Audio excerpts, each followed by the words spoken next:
Assalamualaikum warahmatullahi wabarakatuh.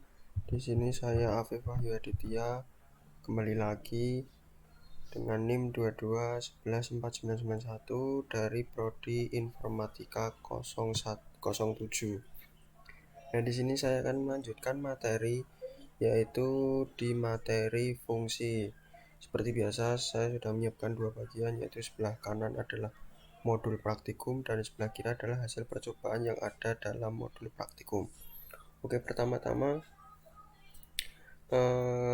kita dari tujuan, yaitu setelah mempelajari materi kegiatan pembelajaran ini, mahasiswa mampu memahami atau mendapat konsep fungsi dalam pemrograman C++ secara benar. Yang kedua, mengenal bentuk fungsi dalam pemrograman C++ secara benar. Yang ketiga, dapat membuat fungsi sendiri dalam aplikasinya pada pembuatan program secara tepat.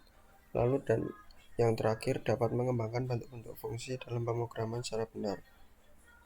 Oke, latar belakang dari fungsi yaitu ketika program kita sudah sangat besar dan kompleks, maka kan semakin sulit membacanya. Maka dari itu dibutuhkan fungsi. Nah, untuk membungkus program menjadi bagian-bagian kecil, yaitu yang bertujuan agar program tidak menumpuk pada fungsi main saja. Fungsi sendiri yaitu teknik pemrograman di mana program yang biasanya cukup besar dibagi-bagi menjadi beberapa bagian program yang lebih kecil, sehingga akan mudah dipahami dan dapat digunakan kembali, baik program itu sendiri maupun program lain yang memiliki proses yang sama. Fungsi juga selalu ada pada program C++, yaitu fungsi main, karena fungsi tersebutlah yang pertama kali akan dieksekusi atau dijalankan. Nah, fungsi ini juga memiliki kelebihan, yaitu program lebih pendek, mudah dibaca dan dimengerti, mudah didokumentasi, mengurangi kesalahan dan mudah mencari kesalahan yang terjadi bersifat lokal. Standar library function, yaitu fungsi-fungsi yang telah disediakan oleh C++ dalam file-file header atau library-nya. Misalnya clrscr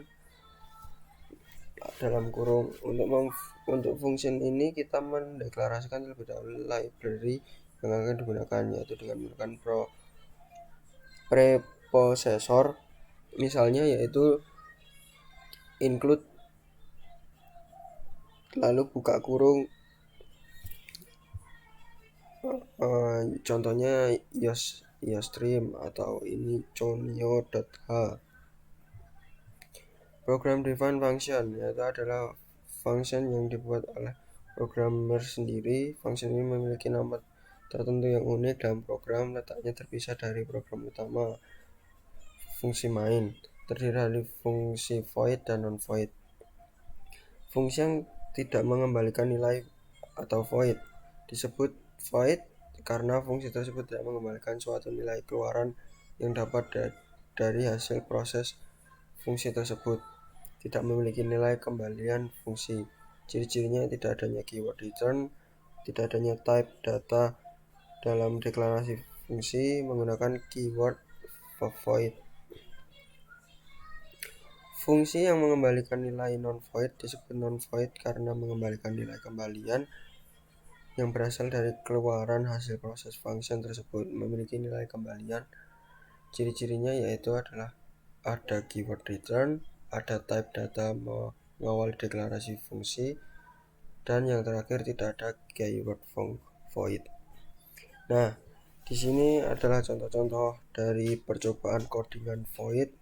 Ada 6 percobaan, lalu ada 2 percobaan non-void, ada percobaan non-void dan rekursif di antara dua lainnya. Oke, sudah saya ketik ulang untuk merunning. Yang pertama yaitu contoh void yang pertama, tidak lupa diawali dengan include iostream using namespace std, diakhiri dengan titik koma, lalu void hello. Di sini kita akan mengundang hello selamat datang, void hello, lalu cout hello selamat datang, lalu kita integer main untuk memanggil hello. Mari kita run. Oke, di sini muncul ya hello selamat datang. Ini untuk contoh void yang pertama. Contoh void yang kedua yaitu kita mengundang kalimat hello selamat datang yaitu sebanyak 5 kali. Dengan integer main menuliskan hello sebanyak 5 kali. Mari kita run. Nah, muncul ya 5 kali kalimat selamat hello. Hello selamat datang. Oke, kita lanjut ke contoh void yang ketiga. Nah, bedanya di sini yang ketiga yaitu hello selamat datang, namun ditambahi dengan nama orang. Jadi nanti kita memanggilnya dengan menambahkan dalam kurung nama orang yang dipanggil. Oke, kita run coba. Oke, di sini terdapat nama-namanya hello selamat datang Avatar, Adam, Ali, Akbar, Anissa sebanyak 5 kali. Nah, lalu contoh void yang keempat yaitu kita menghitung luas.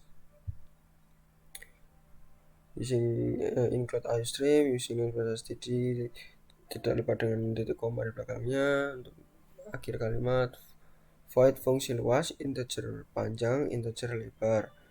Lalu integer luas yaitu sama dengan panjang kali lebar. Kita outputnya yaitu hasil luas dari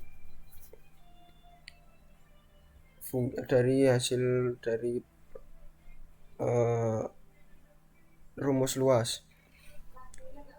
Lalu integer main yaitu fungsi luas 4 dikali 5, maka hasilnya adalah 20. Ini di sini adalah luas persegi panjang. Lalu contoh void yang kelima yaitu sama, tetapi perbedaannya yaitu kita akan menginput panjang dan lebarnya sesuai yang kita inginkan, layaknya seperti kalkulator. Mari kita compile dan run. Nah, di sini saya akan memasukkan 15 panjangnya, lalu lebarnya adalah 10. Maka dihasilkan dengan luasnya yaitu 150. Oke, contoh void yang keenam adalah void yang terakhir. Kita menghitung fungsi luas yaitu sama, tidak jauh beda dengan yang awal tadi. Mari kita run. Nilai panjang 15, lebarnya adalah 5. Oke, tidak jauh beda ya. Lalu ada dua di antara yang lain yaitu non void dan recursive. Yang pertama kita akan mencoba yang codingan non void.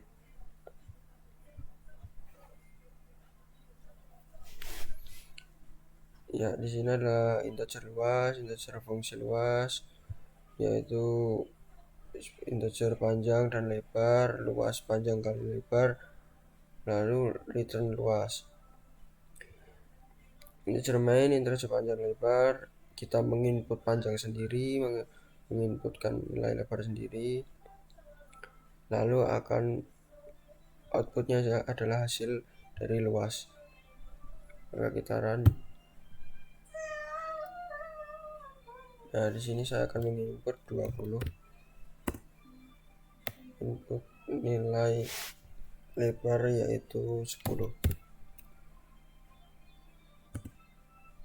Nah, 200 ya teman-teman hasilnya. Oh, di sini saya hanya kurang sama dengan.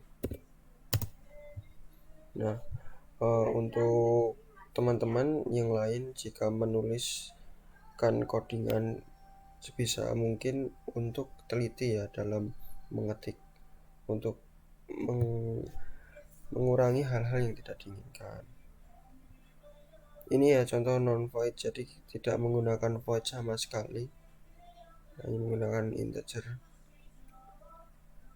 Lalu kita yang terakhir dari materi ini adalah contoh codingan rekursif. Nah, di sini saya juga lupa menggunakan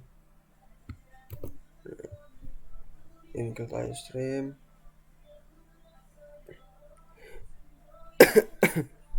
Guys, using namespace std.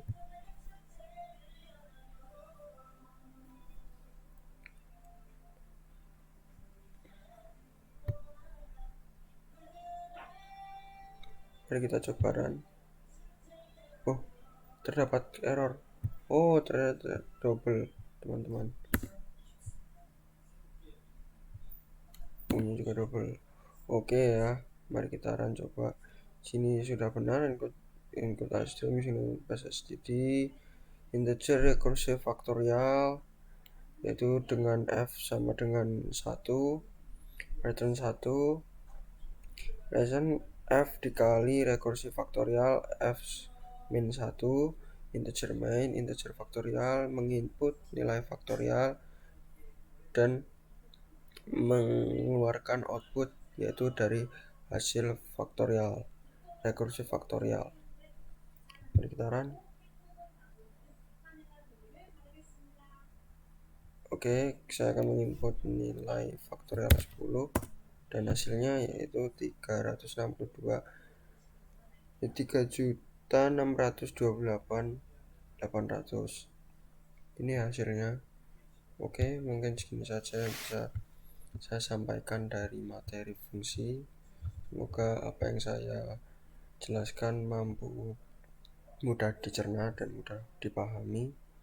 Lalu kurang kesalahan kata yang saya bawakan pada materi ini mohon dimaafkan, kurang lebihnya mohon maaf. Saya Afifah Hidayah undur diri. Wassalamualaikum warahmatullahi wabarakatuh.